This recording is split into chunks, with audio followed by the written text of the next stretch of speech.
En Estados Unidos, el estallido universitario contra la guerra en Gaza gana fuerza y se expande a varios centros educativos del país. Las protestas elevan la presión sobre Joe Biden para lograr una tregua cuanto antes. En la Universidad de California, en Los Ángeles, la policía se vio obligada a intervenir para desmantelar barricadas después de que se produjeran enfrentamientos entre manifestantes pro-palestinos y pro-israelíes. La violencia estalló el miércoles cuando un grupo de personas, algunas portando banderas israelíes, atacaron un campamento pro-palestino en el que exigían el cese de las acciones militares de Israel en Gaza. La Casa Blanca, por un lado, se muestra impaciente y exige un alto el fuego. Por el otro, no quiere dar por buenas esas protestas universitarias. En un discurso breve convocado de urgencia, el presidente Joe Biden defendió la libertad de expresión, pero condenó la violencia en las manifestaciones. Hay un derecho a manifestarse, pero no un derecho a generar caos. La gente tiene derecho a una educación, a un título, a andar por el campus universitario sin miedo a sufrir un ataque. Pero dejemos claro también que no hay espacio en ningún lugar de Estados Unidos para el antisemitismo, para que estudiantes judíos sufran amenazas. No hay lugar para la incitación al odio ni para la violencia de ningún tipo, ni antisemitismo, ni islamofobia o discriminación de árabes o palestinos. No hay lugar para el racismo en Estados Unidos.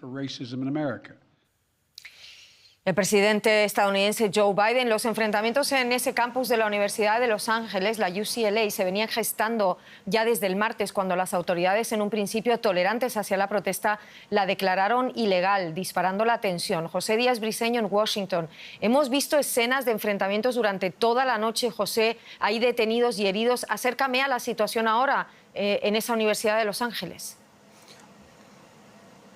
Una intervención sumamente dramática solicitada por el presidente de la universidad y de la que se reportan ya 209 arrestos por parte de la policía de la ciudad de Los Ángeles. El cargo que se les acusa es la no dispersión, luego de que se colocaran justamente estas barricadas que impedían el paso y después de que la propia policía había solicitado a tempranas horas de la madrugada justamente abandonar ese sitio. Hay que decir que en la Universidad de California en Los Ángeles es considerada la mejor universidad pública del país en todos los rankings, con 44,000 estudiantes. Actualmente las clases, al menos por el resto de la semana, están suspendidas de manera física y solo existen en este momento clases a través de vías remotas. Hay que decir que también en California, el propio gobernador de California había acusado que se había tardado demasiado la fuerza pública en entrar y, sin embargo, los manifestantes pro-palestinos que buscan justamente un cese al fuego en Gaza han acusado de que las propias autoridades de la universidad y la policía fueron pasivas ante los ataques de manifestantes pro-israelíes hace 2 días. Todo esto muestra el nivel de tensión que existe y que todavía sigue adelante en algunos campuses, justamente en una época donde llegaba casi el fin de año escolar. Me pregunto, José, porque hemos oído mucho, hablamos de manifestantes y hablamos de estudiantes, si me puedes contar un poco más qué tipo de estudiantes son y si son ajenos a la universidad, porque escuchamos también por el otro lado que muchos de los estudiantes dicen que sus protestas son pacíficas. Eso es una cuestión que es difícil de dilucidar exactamente, particularmente, por ejemplo, en la Universidad de Columbia en Nueva York, donde se originaron las protestas a partir del 17 de abril y cuando ocurrió el primer arresto en ese centro educativo. El propio alcalde de Nueva York aseguró que algunos de los que estaban dentro de la universidad eran agitadores externos, pero hay que recordar que dentro de Columbia existían unas manifestaciones estrictamente de estudiantes y afuera de la universidad estaban personajes ajenos a ellos. Esta misma mañana, cuando se le preguntaba a autoridades de Nueva York cuántos de los detenidos tras la intervención de la policía el día de ayer eran personajes fuera de la universidad, la propia autoridad aseguró no poder haberlo dilucidado hasta el momento.